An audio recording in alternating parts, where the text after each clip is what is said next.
صلی علی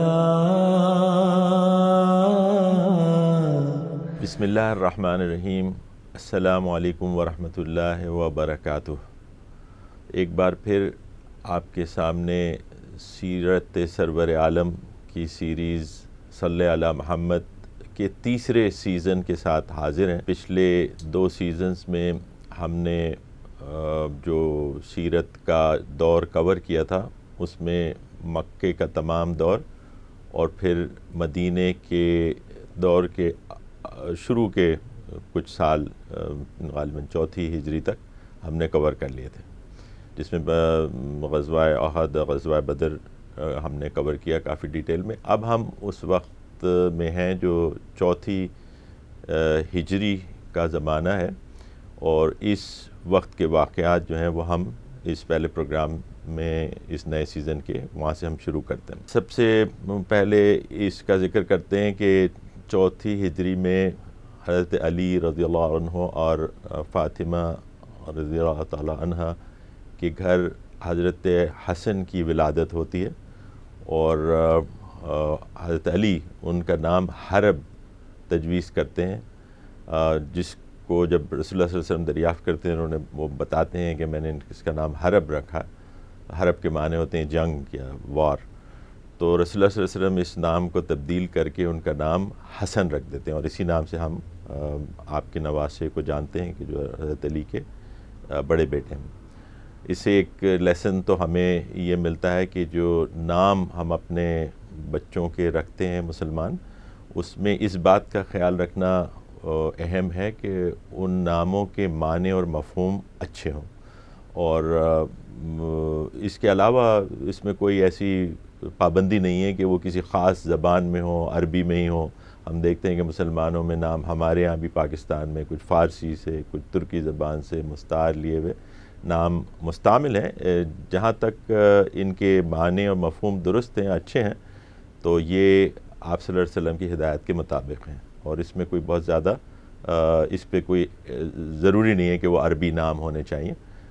اگر آپ انگریزی میں بھی اچھے نام مسلمان اپنے رکھتے ہیں تو اس میں کوئی حرج نہیں ہے۔ اس کے بعد ہم دیکھتے ہیں ایک بہت اہم واقعہ ہے جس پہ شاید ہم اس پروگرام کا زیادہ تر حصہ ہم اسی پہ لگائیں گے، وہ ہے بنو نذیر کا واقعہ۔ جو بنو نذیر کا جو جوئش یا یہودی قبیلہ تھا جو مدینہ کے نواح میں آباد تھا، اور جیسے ہم نے دیکھا تھا پچھلی اقساط میں کہ رسول اللہ صلی اللہ علیہ وسلم جب مدینہ تشریف لے گئے ہیں تو آپ نے یہود کے قبائل کے ساتھ کچھ معاہدے کیے تھے، میثاق کیے تھے، اور اس کے نتیجے میں ایک کانسٹیٹیوشن، ایک دستور مدینہ کا لکھا گیا تھا، جس میں جوئش قبائل بھی آباد تھے اور وہاں کے انصار تھے جو کہ لوکل تھے وہاں کے، پھر مہاجرین یہاں سے گئے تھے، یہ سب اس میں شریک تھے اس معاہدے میں۔ تو ان میں سے ہم نے بنو قینقاع کا واقعہ تو کور کیا پچھلے پروگراموں میں، لیکن یہ بنو نذیر کے ساتھ جو سلسلہ تھا وہ یہ تھا کہ انہوں نے ایک تو یہ کہ انہوں نے اپنی جو بستی مدینہ سے باہر قائم کر رکھی تھی، وہ خاصے مضبوط قلعے انہوں نے بنائے ہوئے تھے، اور اس پوری غزوہ بنی نذیر جو ہے اس کا تفصیل ذکر ہمیں سورہ حشر میں ملتا ہے، اور سورہ حشر کی جو شروع کی 15-16 آیات ہیں اگر دیکھیں تو وہ اسی غزوے سے، اسی مارکے سے متعلق ہیں، اور بلکہ ابن عباس سے کہتے ہیں یہ سورۃ بنی نذیر ہے، تو اس کی کچھ آیات کو بھی ہم دیکھ لیں گے۔ لیکن واقعہ یوں ہے کہ بنو نذیر نے قریش کو ہمیشہ اس بات پہ اکسایا، انکریج کیا، ان کی ہمت افزائی کی کہ وہ مسلمانوں سے مار کاروائی کریں۔ ہم نے پچھلے سیگمنٹس میں دیکھا تھا کہ ابو سفیان ان کے پاس گیا اور رات کو وہاں قیام کیا، اور انہوں نے اس کو بہت اس کی آؤ بھگت کی اور اس کی ہمت افزائی کی، اور انہوں نے پھر مدینہ کے جو سرحدی علاقوں میں جا کے کچھ مسلمانوں کو قتل بھی کیا، اور پھر جب مسلمانوں نے رسول اللہ صلی اللہ علیہ وسلم کی ہدایت پر ان کا پیچھا کیا تو وہ بھاگ گئے تھے۔ پھر غزوہ احد کے معاملات میں بھی یہ آتا ہے کہ انہوں نے قریش کو بہت انکریج کیا کہ مسلمانوں کو سبق سکھایا جائے بدر کے بعد۔ تو یہ ساری باتیں سیرت کی کتابوں میں آتی ہیں. اب اس کا جو وقت ہے اس کے بارے میں تھوڑا سا ایک اختلاف ہے، لیکن اس کے اوپر ہم زیادہ وقت نہیں لگائیں گے. کہ چند احادیث ہیں جو شروع کے محدثین الزہری سے، اور پھر دہابی میں بھی ایک روایت آتی ہے جس میں وہ کہتے ہیں کہ یہ واقعہ جو بنی نذیر کا تھا وہ دراصل غزوہ بدر کے بعد ہوا اور احد سے پہلے ہوا. لیکن عام طور پر جو سیرت نگار ہیں وہ ابن اسحاق کی اس روایت کو لیتے ہیں کہ یہ واقعہ دراصل غزوہ احد کے بھی بعد کا ہے، اور اس پر بہت سے محدثین نے بھی بعد میں جو ہے اس کو نگیٹ نہیں کیا. ابن حجر نے بھی اس پہ کلام نہیں کیا، جنہوں نے بخاری کی حدیث پہ بہت تفصیلی بات کی ہے. تو زیادہ تر یہ ایکسیپٹیبل ہے کہ یہ واقعہ جو ہے وہ احد کے بعد کا ہے. اب میں نے جیسے کہا کہ احد کے زمانے میں بھی ان کی جو چال بازیاں تھیں اور جو سپورٹ تھی قریش کے لیے بنو نذیر کی، وہ چلتی رہی، اور وہ اپنے آپ کو بہت مضبوط سمجھتے تھے. ایک تو اپنے قلعوں کی وجہ سے، اور اپنی ان کی جو فائنینشیل پوزیشن تھی، ان کے باغات تھے، ان کے کھجور کے جو باغات تھے، اور ان کی جائیداد تھی وہاں پہ، اور پھر جو قلعے انہوں نے بنائے تھے، اس کی وجہ سے وہ اپنے آپ کو بہت طاقتور سمجھتے تھے. اب ہوا یہ کہ واقعہ یہ جو ابن اسحاق نے لکھا ہے کہ اس کی وجہ کیا ہوئی اس مارکے کی اور اس غزوے کے ہونے کی، وہ یہ تھی کہ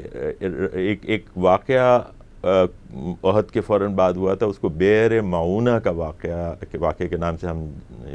جانتے ہیں، کہ جس میں ایک قبیلے نے رسول اللہ صلی اللہ علیہ وسلم سے درخواست کی تھی کہ وہ آپ ہمارے پاس کچھ معلمین بھیجیں تاکہ وہ ہمیں اسلام کے بارے میں بتائیں. اور جب وہ لوگ وہاں پہنچے تو بخاری کی روایت کے مطابق ان میں سے 70 کو انہوں نے شہید کر دیا تھا. اور اس کی وجہ سے ظاہر ہے کہ مسلمانوں میں ان کے خلاف ایک غم و غصہ تھا. بعد میں ایک واقعہ یہ ہوتا ہے کہ امیہ نام کے ایک صحابی رضی اللہ عنہ، انہوں نے ایک بار ایک جگہ سے گزر رہے تھے تو انہوں نے دیکھا 2 افراد وہاں پہ ایک درخت کے نیچے آرام کر رہے ہیں. انہوں نے ان سے پوچھا کہ تم کس قبیلے سے؟ تو انہوں نے بنو عامر کا اسی قبیلے کا نام بتایا کہ جنہوں نے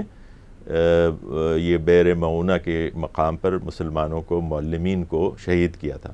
انہوں نے ان دونوں افراد کو قتل کر دیا، اور قتل کرنے کے بعد اپنے حساب سے وہ سمجھے کہ میں نے تو بہت بڑا کام کیا، یہ مسلمانوں کے دشمن تھے اور ایک طرح کا ہم نے بدلہ لے لیا. جب رسول اللہ صلی اللہ علیہ وسلم کو پتہ چلا تو دراصل واقعہ یہ تھا کہ ان 2 افراد کے ساتھ رسول اللہ صلی اللہ علیہ وسلم کا ایک معاہدہ تھا. اس معاہدے کے مطابق مسلمان ان کو کوئی زخم نہیں پہنچا سکتے تھے، لیکن ایسا ہوا تو اس کی پاداش میں یا اس کی رینسم کے طور پہ رسول اللہ صلی اللہ علیہ وسلم نے کہا کہ ہم اس کا خون بہا جو ہے وہ ادا کریں گے قبیلے کو. یہ ایک عام رواج تھا وہاں پہ کہ اگر کوئی ایسی، اور یہ غلطی سے ایک قتل ہوا تھا. اور ویسے بھی اس میں ایک فقہی مسئلہ یہ ہے کہ مسلمان کو آپ اگر وہ مجرم ہے، قتل کا بھی مجرم ہے، تو وہ غیر مسلموں کے حوالے نہیں کر سکتے. ہم نے اپنے دور میں کچھ اس سے متعلق ایک ہسٹری ہے جو ہمارے ریسنٹلی ہمارے ایریا میں ہوئی ہے، کہ بعض مواقع پہ تو ہم نے لوگوں کو پکڑ کے جو ہے وہ پیسے کی عوض بھی کفار کے ہاتھ بیچا ہے ایک طرح سے، جو کہ بالکل ہی غیر اسلامی طریقہ ہے. اور ایسے کسی معاہدے کے اندر اسلامی حکومت اگر صحیح معنوں میں ہے تو اس کو کوئی ایسا معاہدہ غیر مسلموں سے نہیں کرنا چاہیے جس کے تحت وہ مسلمانوں کو ان کے حوالے کریں. لیکن یہ ضرور ہے کہ قانون کی اپنی پاسداری ہے، وہ اپنے قانون کے مطابق ان کو سزا دی جائے، یا جو معاہدہ ہو اس کے حساب سے چلا جائے، اور وہ معاہدے بھی اسلامی حساب سے ہی ہونے چاہیے. ہم نے دیکھا کہ 20 سال ایک جنگ اسی وجہ سے چلتی رہی ہمارے ہی پڑوس میں. تو یہ ایک اہم لیسن ہے فقہ کا، ایک یہ مسئلہ ہے کہ آپ مسلمان کو اس طرح حوالے نہیں کر سکتے. ہاں، اس کو قانون کا سامنا ضرور کرنا پڑے گا. اقول قولی ھذا واستغفر اللہ لی ولکم ولسائر المؤمنین والمؤمنات. السلام علیکم ورحمۃ اللہ وبرکاتہ. صلی علی